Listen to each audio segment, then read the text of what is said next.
If you're wondering how in creation the Supreme Court just allowed the so-called Sandyhook suit against Remington to proceed when there's a 2005 federal law that's supposed to protect gun makers against frivolous liability suits, well, you're not alone. Greetings, comrades. I'm Gardner Goldsmith for MRC-TV, and I'd like you to travel back in time with me for a moment, back to 2005. When the GOP-led Congress passed what was called the Protection and Lawful Commerce of Arms Act, or POLSIA, which utilized the constitutional congressional power to set up the court system above the state Supreme Court system and below the U.S. Supreme Court system to block what was a leftist attack to bankrupt gun makers with frivolous liability suits claiming that their products were responsible when people committed crimes with them.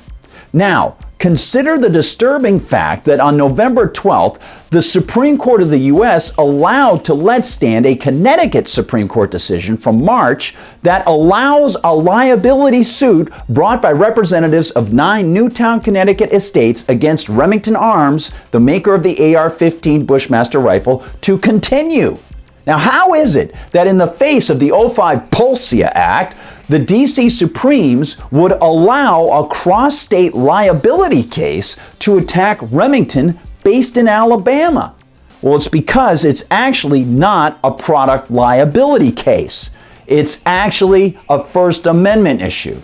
See, the so-called grounds of this case, which is called Soto v. Bushmaster Firearms, LLC, is the marketing of the gun that police say Adam Lanza used to attack students and employees in 2012 at Sandyhook. And the fact that it's about the marketing tells us it's about speech, which in turn tells us that unless the seller defrauded or uttered something that was claimed to be libelous or slanderous, the First Amendment ought to shut down this suit.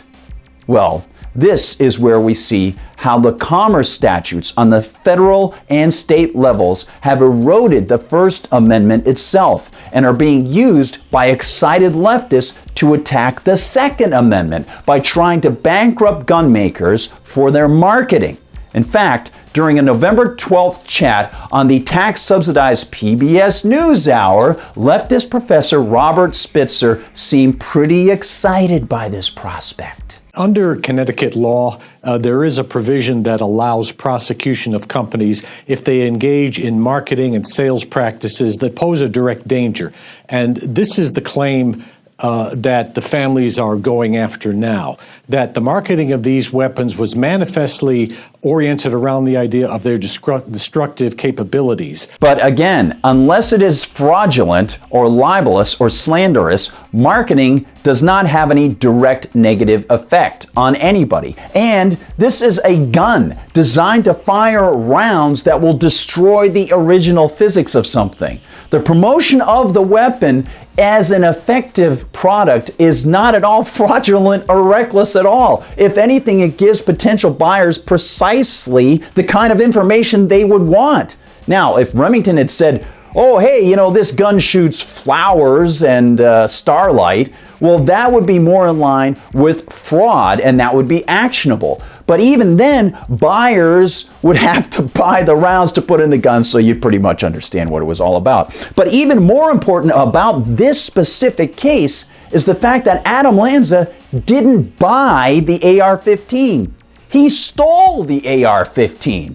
And that fact was conveniently overlooked on PBS. In fact, Mr. Spitzer seemed to try to portray the AR-15 as solely an offensive, destructive military weapon. But of course, sensible people know that AR-15s have been used numerous times for self-defense and to save lives. Just 2 weeks ago in Florida, a woman used an AR-15 to defend her husband and an 11-year-old girl from 2 armed robbers. And as attorney and YouTuber Colion Noir notes, the idea that AR-15s rapidly fire destructive rounds and that somehow this is reckless to market could apply also to handguns. Handguns are semi-automatic, and they can hold the same amount of ammo as an AR-15. Which likely is exactly what the gun grabbers want to see as a result of this suit. So, to sum this up, A, the anti-rights attack on guns has taken a new twist in order to bankrupt gun makers. It's a focus on marketing, and it runs contrary to the First Amendment, and it's a backdoor attack on the Second Amendment. As a lawyer, the strategy is f***ing brilliant. As a two-way advocate, it's f***ing terrifying. B, anti-gunners claim that the sale of this weapon is somehow negligent entrustment. But of course, Lanza didn't buy the gun. And even if he had, neither Remington nor any seller could be held liable for what a buyer does unless the buyer overtly expresses to them what his intent is at the point of purchase. C, the 1973 statute that plaintiffs cite to claim Remington was so-called reckless in its marketing, i.e. speech, falls under its Unfair Trade Practices Code, which reads, C, the Commissioner may, in accordance with Chapter 54, establish by regulation acts, practices, or methods which shall be deemed to be unfair or deceptive in violation of subsection A of this section. Such regulations shall not be inconsistent with the rules, regulations, and decisions of the Federal Trade Commission and the federal courts in interpreting the provisions of the Federal Trade Commissions Act.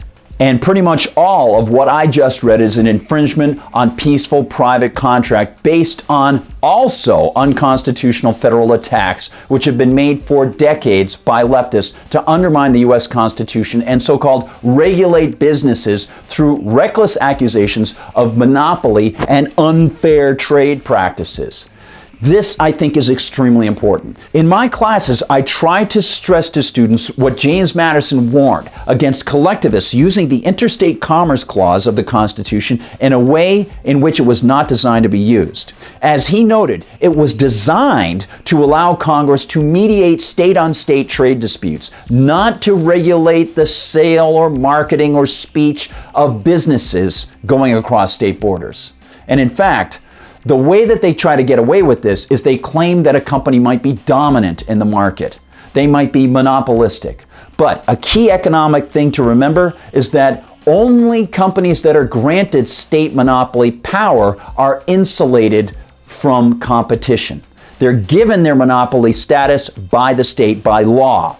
And any court allowing politicians to tell those other companies, the peaceful market participants, what is unfair trade, leaves the populace at the mercy of arbitrary state authority, which is precisely what we're seeing now with this Sandyhook lawsuit. This is the authority that will continue to be used to attack our rights if we don't learn these points and push back, if we don't look back decades and see the mountain of government regulations which should not exist, the regulations which are now being used to attack the Second Amendment through the First Amendment, through marketing, through regulation of business which shouldn't be done in the first place.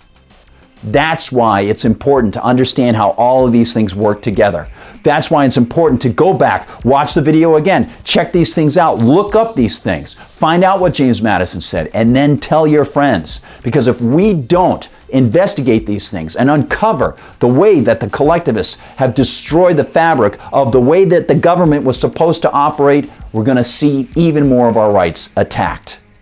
Thanks so much for watching, everybody. I hope you're excited about this as I am. Yes, it comes from a pretty angering story coming out of Connecticut, but it gets us fired up to learn, to spread the word, and to support individual rights.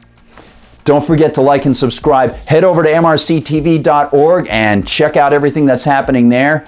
For MRC-TV, I'm Gardner Goldsmith.